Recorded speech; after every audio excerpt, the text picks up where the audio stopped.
আওয়ামী লীগ নিজেরা নিজেদের হত্যা করেছে। তারা রাস্তাঘাটে নানা ধরনের ছবি মুরাল বানিয়ে রাষ্ট্রের শত শত কোটি টাকা নষ্ট করেছে বলে মন্তব্য করেছেন বিএনপির স্থায়ী কমিটির সদস্য ড খন্দকার মোশাররফ হোসেন। ৮ ফেব্রুয়ারি বিকেলে কুমিল্লার দাউদকান্দি স্কুল মাঠে অনুষ্ঠিত এক জনসভায় তিনি এসব কথা বলেন। কেউ না বুঝলেও আমরা আপনার প্রয়োজন বুঝি, আর তাই তো অত্যাধুনিক ফিচার সম্বলিত বিভিন্ন সাইজ আর কালারের ২৫০টিরও বেশি ডিজাইন অপশন নিয়ে ওয়ালটন স্মার্ট ফ্রিজ বোঝে আপনার প্রয়োজন। তিনি বলেন, শেখ হাসিনা পদত্যাগ করে বিদেশে পালিয়ে গেছেন। তার সঙ্গে থাকা লুটপাটকারীদের একাংশ বিভিন্নভাবে পালিয়েছেন।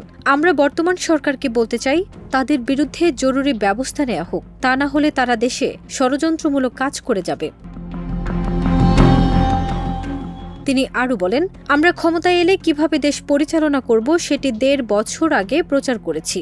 যে কোনো সময় নির্বাচনের দিন তারিখ ঘোষণা করা হলে ৩০০ আসন নিয়ে বিএনপি নির্বাচনে অংশগ্রহণ করবে।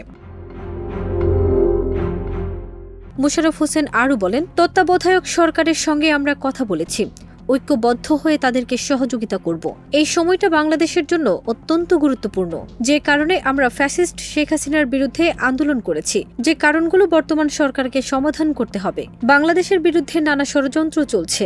যারা পতিত ফ্যাসিবাদ ছিল, তারা পালিয়ে থেকেও দেশে বিশৃঙ্খলা সৃষ্টি করতে চায়। ফারজানা নিকিতা, দেশ রূপান্তর।